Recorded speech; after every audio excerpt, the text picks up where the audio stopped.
안녕하세요. 오늘은 한자다에 나오는 혀설자 모양에 대해서 살펴보도록 하겠습니다. 먼저 혀설자의 갑굴문, 금문, 소전 모양에 보면 이와 같이 무언가 입에서 갈라져 나온 모양을 볼 수 있습니다. 그래서 많은 학자들이 뱀의 혀 아닐까 생각을 해서 뱀의 혀다. 사람의 혀도 있지만 혀가 잘 보이는 뱀의 혀를 나타낸 것이다 라고 주장을 합니다.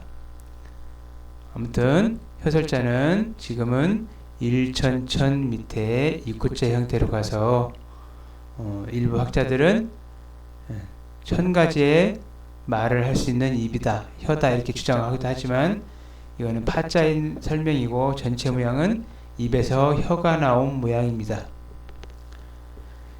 여기서 살펴볼 것이 하나 있는데 우리나라 말은 자 이와 같이 혀설, 살활 이런 것처럼 우리는 설이나 활로 있지만 중국 사람들은 셔, 호 등과 같이 우리나라하고 발음이 다르기 때문에 옛날 중국에서 썼던 한자어나 우리말은 원래 본래는 같았지만 후대에 점점점 사는 지역이 다르고 말이 달라져서 중국말과 우리말이 달라졌기 때문에 우리말을 우리 소리로 표현하기 위해서 한글을 세종대왕께서 만들게 되었습니다.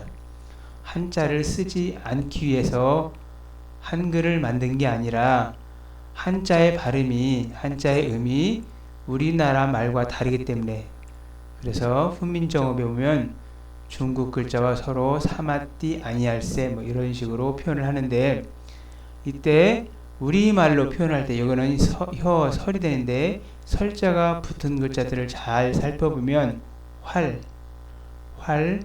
괄 등이 많습니다. 이와 같이 많은 이유는 혀설자는 다른 글자를 만나는 일이 거의 없습니다. 혀설자 대신 입막을 괄자라는 글자가 있는데 이와 같이 나무 뿌리를 뜻하는 성시시 밑에 이 구자가 있어서 무언가 우리 위에서 뿌리 같은 것이 입을 막은 모양이 후대에 모두 혀설자 모양으로 변합니다. 이 앞에는 괄이라고 하고 뒤는 설이라고 하는데 음이 같다고 할 때는 우리 한글은 초성과 중성과 종성이 있습니다. 이와 같이 초성, 중성, 종성으로 우리 한글은 만들어지는데 대부분 음이 같다고 하면 초성과는 관계가 없고 초성을 제외한 글자를 보면서 그 나머지 부분이 중성과 종성이 같으면 음이 같다고 합니다. 이때 보면 여기서 활은 괄과 음이 같습니다. 마찬가지로 비빌괄도 마찬가지고 근데 혀설이라고 했으면 살활이 아니라 살헐 이런 식으로 비빌궐 이렇게 발음이 돼야 되겠지만 입막을 괄자를 따르기 때문에 살활, 비빌괄 등의 음을 나타냅니다. 그러면 실제 그런지 다른 소전 모양을 살펴보도록 하겠습니다. 혀설자를 만나는 1800자 안에 있는 글자가 살활자와 말씀 화자가 있는데 소전 모양을 잘 쳐다보고 있으면 이와 같이 입막을 괄자 모양임을 알 수 있습니다. 두 개 다 말씀 화자도 마찬가지입니다. 원래 살활자는 흘러가는 물이 막혔다가 빈틈에서 다시 솟아서 흘러가는 것, 다시 살아서 흘러가는 것을 살활이라고 하고 말씀 화자는 서로 막혀있던 말들, 속에 품고 있던 말들을 모여서 주문에는 이렇게 모일자라고 있는 글자도 있는데 모여서 서로 분위기 좋게 말을 하는 것을 화라고 했습니다. 지금 글자만 보고 설명할 때는 혀가 물이 있어야 움직인다 라고 가리키긴 하는데 이는 잘못 가리키는 방법이기는 하지만 어린 학생들을 가리킬 때 가르치는 방법이기도 합니다. 분명히 한자를 크고 깊게 공부를 하실 분들은 입막을 괄자를 꼭 알아두셔야 됩니다. 기타 살활, 말씀활이 있고 넓을활, 비빌활, 묶을활, 편안할 염 등의 글자가 있습니다. 이 혀설자를 만나는 글자 중에서 혀설자가 직접 소전 모양에 있는 글자는 편안할 염자 하나밖에 없습니다. 편안할 염자는 분명히 혀설자 모양을 따르고 있습니다. 다음에 혀설자 모양이 있지만 혀설자와는 좀 다른 글자를 보겠습니다.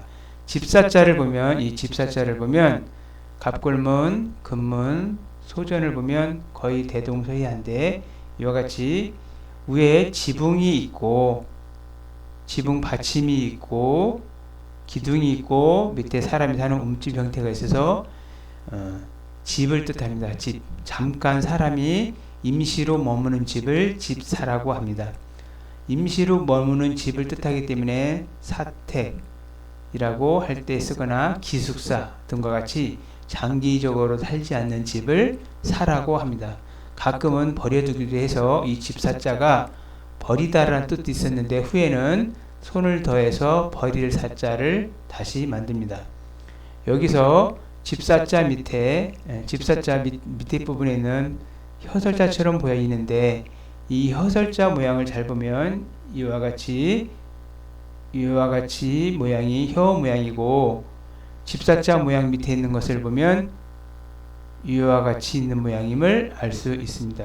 이와 같이 위에 부분이 짧고 가운데가 길어서 이렇게 위로 향한 모양이 집사자고 혀설자는 위에가 긴 모양인데 후대에 먼 훗날 이 두 글자는 전부 다 혀설자처럼 모양이 변해서 지금도 집사자를 밑에 부분을 혀설자로 설명하는 사람들이 많습니다. 하지만 옛 소전 모양은 전혀 다른 글자이므로 조심해야 합니다. 다음에 탁자 모양을 살펴보도록 하겠습니다. 한자에서 이렇게 갑골문, 금문, 소전을 보면 잘 모르겠는데 길게 어떤 풀잎이 길게 늘어져 나오는 풀잎이 땅에 기어다니는 이와 같이 그런 풀잎 등이 아닌가 생각하는 글자입니다. 줄기가 늘어지고 땅을 긴다 해서 어디 의지하고 간다 해서 의지하다, 부탁하다 라는 뜻으로 많이 쓰이는 글자입니다. 풀싹 중에서 여러 가지가 있는데 쌍날 둔자도 있고 쌍날 철자도 있고 여러 가지 기어다니는 풀잎도 있고 그래서 풀싹이라고 해서 똑같은 게 아니라 여러 가지 싹 형태를 그린 글자들이 갑골문에는 많이 있습니다. 자, 부탁할 탁, 집택자, 집이 붙었죠. 사람이 살고 의지하는 집을 뜻하고 남한테 손으로 맡긴다, 말로 부탁한다라는 뜻으로 씁니다.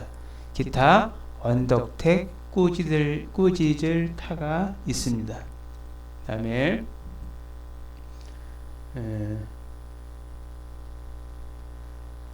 반자를 살펴보도록 하겠습니다. 원래 반자는 소와 관계돼서 소자를 설명할 때 써야 되지만 모양이 많이 변화해서 앞부분에 배치하여 설명해 보도록 하겠습니다. 원래는 반은 소 머리를 양쪽으로 나눈다라는 뜻인데 후대에 이렇게 위에 이빨릴감 형태에 있는 이와 같이 생긴 글자들은 위에서 무엇이 누르고 있으면 양쪽으로 이렇게 쭉 일직선으로 펴지거나 아니면 위에 부분이 없으면 한쪽 부분만 살려서 이와 같은 형태로 남는 경우가 많습니다.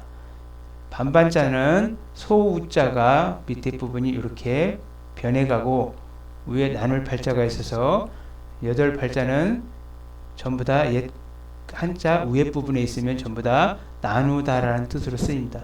소를 반으로 나누다, 반반입니다.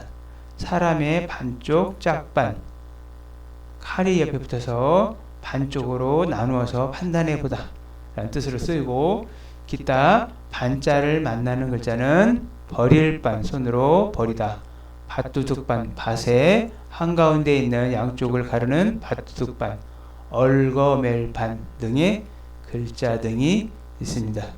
감사합니다.